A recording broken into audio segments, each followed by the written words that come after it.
Fala galera, beleza? Hoje a gente começa com o curso básico de Geometria Analítica. Antes, porém, pessoal, eu queria deixar um recado para vocês. Inscrevam-se no nosso canal no YouTube, porque só assim você vai ficar a par de todas as nossas novidades. Beleza, pessoal? Gente, hoje vai ser muito básico. Muitos dos conceitos que a gente aprendeu hoje, vocês já viram em aulas anteriores. Então vamos ver os pré-requisitos para que você se dê bem nessa matéria. Então, para que seja possível a plena, a completa compreensão das próximas aulas de Geometria Analítica, os seguintes conhecimentos são extremamente necessários. Então você precisa saber toda a Matemática Zero, que já está disponível no YouTube. As aulas de função, você precisa ver todas elas e ter todos os conceitos na ponta da língua. E as aulas de geometria plana, todas as aulas que a gente deu até o momento. É importantíssimo isso. Sem esses conhecimentos, vai ser muito complicado que você compreenda todos os conceitos de geometria analítica que a gente vai dar nas próximas aulas. Então vamos lá, pessoal. Introdução. O que é geometria analítica? É a área da matemática que vai procurar, através do plano cartesiano, dar um tratamento muito mais algébrico aos conceitos de geometria plana ou espacial. No ensino médio, a gente não vai tratar geometria espacial utilizando conceitos de geometria analítica. Isso fica para o ensino superior. No ensino médio, a gente trabalha com principalmente os conceitos da geometria plana. Tranquilo? Onde a gente utiliza os conceitos da geometria plana? Pessoal, em várias situações do cotidiano a gente utiliza geometria plana. Por exemplo, vocês foram ao cinema, assistiram algum filme recente?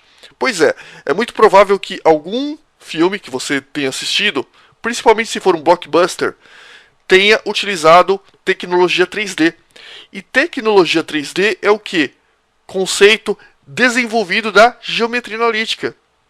Então nós temos, por exemplo, geometria analítica utilizada na computação gráfica, que você vê nas telonas do cinema, obviamente também em jogos em 3D.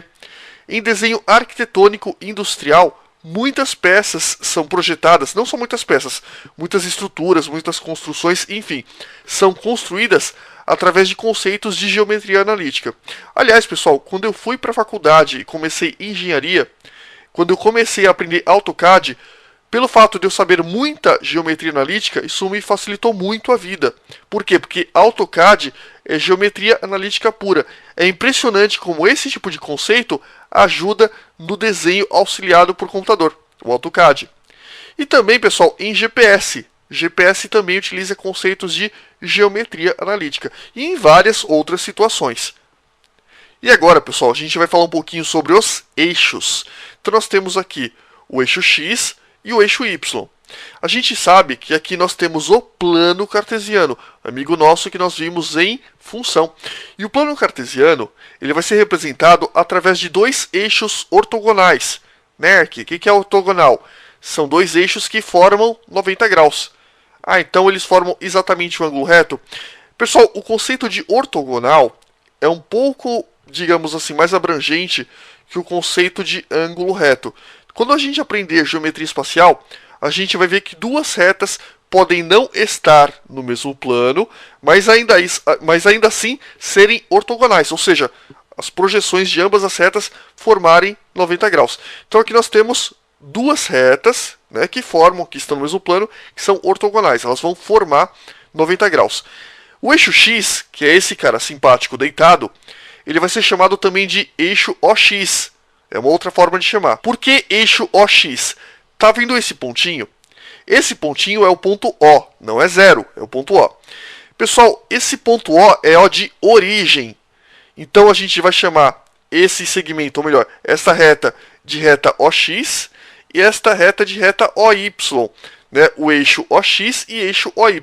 Ou simplesmente eixo X e eixo Y. E a gente também pode chamar o eixo OX, que é esse eixo deitado, de eixo das abscissas. E o eixo que fica em pé, de eixo das ordenadas. Então, eixo X, eixo das abscissas. Eixo Y é o eixo das ordenadas. Um jeito fácil de você guardar. Eixo X, abscissa. Lembra, ó, X, abscissa. Então, se esse cara é a abscissa, este cara é a ordenada. E a gente pode se referir a todo o plano cartesiano como sendo o sistema XOY. É uma outra forma de você representar o plano cartesiano através de uma notação. Inclusive, quem gosta muito de chamar plano cartesiano de sistema x ou y é o ITA e o IME. Muito. Então é impressionante a quantidade de exercícios que fala seja um sistema x ou y. Que é o bendito sistema x ou y? É nada mais, nada menos do que um simples e reles plano cartesiano. Então, quando você observar esse termo, fique esperto porque o cara está falando do plano cartesiano. Vamos falar agora, pessoal, dos quadrantes. Gente, por enquanto eu não comecei a pegar pesado. A gente vai começar a pegar pesado nas próximas aulas. Isso é apenas uma breve introdução, um leve apanhado sobre os conceitos mais básicos de geometria analítica. Então vamos lá. Quadrantes. Então, um plano cartesiano vai possuir 4 quadrantes. Meio que óbvio, né, pessoal? 4 quadrante, né? Tudo a ver. Então, da direita para a esquerda, aqui nós temos o primeiro quadrante, que é essa região aqui. Segundo quadrante, essa região. Terceiro quadrante. Quarto quadrante. É bem fácil. Você pega o primeiro quadrante, esse cara aqui, e segue no sentido anti-horário. Você vai chegar no quarto quadrante. Então, primeiro quadrante, segundo quadrante, terceiro quadrante e, adivinha, quarto quadrante. É imprescindível que você saiba a posição dos quadrantes. E, finalmente, pessoal, a gente vai falar do plano cartesiano. Então, imagine, por exemplo, um ponto P. Por exemplo, ponto 2, 3. Isso é o quê? Isso é um par ordenado. Isso também a gente viu em função. E ele pode ser associado à localização de um ponto. Como que a gente faz para achar o ponto 2, 3, que é o ponto P, neste plano cartesiano? Simples. O primeiro termo, o primeiro elemento, se refere sempre, sempre, sempre ao x. O segundo termo se refere sempre, sempre, sempre ao y. Então vamos lá. Onde está x valendo 2? É esse cara. Então eu vou traçar uma perpendicular passando por x, né, que vale 2. Y valendo 3. Onde está y valendo 3? É esse cara. Então eu vou traçar uma outra perpendicular a esse cara, a esse, melhor dizendo, a esse eixo. Então eu tracei, aqui nós temos o eixo x, tracei uma perpendicular ao eixo x, passando por 2. Aqui está o eixo y, aqui está o ponto 3, eu tracei uma perpendicular ao eixo y, passando pelo ponto 3. Onde essas duas perpendiculares se cruzarem, nós temos o ponto 2, 3. Muito tranquilo. Então, este pontinho simpático e serelepe é o ponto 2, 3. Tranquilo? Par ordenado, pessoal. Continuando. Um ponto é representado por um par ordenado. O que é um par ordenado? É um par de elementos onde a ordem é importante. Se a ordem é importante, a gente vai notar que o ponto 2, 3 é diferente do ponto 3, 2. Apesar de nós termos os mesmos elementos, a troca dessa ordem gera um outro ponto. Então, olha só, onde está o ponto 2, 3? Vamos ver? Ponto 2, 3, está aqui, ó. E onde está o ponto 3, 2? Então, x valendo 3, y valendo 2. De novo, deixa eu voltar um pouquinho. Pronto. Então, vamos lá. Onde está o ponto onde x vale 2 e y vale 3? X valendo 2 e y valendo 3. É este ponto P simpático e serelepe. Onde está o ponto onde x vale 3 e y vale 2? X valendo 3 e y valendo 2. Então nós notamos que, apesar de nós termos os mesmos elementos, a gente nota que a simples troca de ordem gera pontos diferentes. Até aí, sem grandes crises, né, gente? Então aqui nós temos o ponto 2, 3, que é diferente do ponto 3, 2. Por isso que a gente chama de par ordenado. Por quê? Porque a ordem é importante. Agora sim, vamos lá.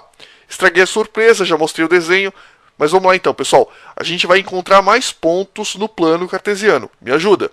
Então nós temos o ponto P, que é o ponto 2, 3, o ponto Q, menos 1, 2, o ponto F, 0, 0, o ponto G, 1, menos 3, o ponto H, menos 2, menos 2. Conforme eu já falei para vocês, e vocês já estão craques, o primeiro elemento se refere ao x, o segundo se refere ao y. Então vamos lá. Ponto P, 2, 3. X valendo 2 está aqui, y valendo 3 está aqui. É esse ponto que é o ponto P. Ponto Q, menos 1, 2. Onde está x valendo menos 1? Está aqui. Onde está o y valendo 2 está aqui. Então nós traçamos uma perpendicular a esse cara, ou melhor, a esse eixo, né, passando pelo ponto -1, e uma perpendicular a este eixo passando pelo ponto 2. Vai dar o quê? Vai dar este desenho simpático aqui. Então aqui está o ponto Q. Onde está o ponto F? 0, 0. Ponto F, que é o 0, 0, corresponde à origem do sistema. É o ponto onde os dois eixos se cruzam. É este ponto simpático aqui. E o ponto G, pessoal? Famoso ponto G. O ponto G, ele é o ponto onde o x vale 1 e o y vale -3. Onde está o x valendo 1? Está aqui. Onde está o ponto y valendo -3? Está aqui embaixo. Então, traçamos aqui passando pelo 1 e traçamos aqui passando pelo -3. O encontro desses dois segmentos é o ponto G. Está aqui, ó. E, finalmente, pessoal, o ponto H. Ponto H, -2 e -2. O ponto H, ele fica onde x vale -2, está aqui. E o y também vale -2, está aqui para vocês.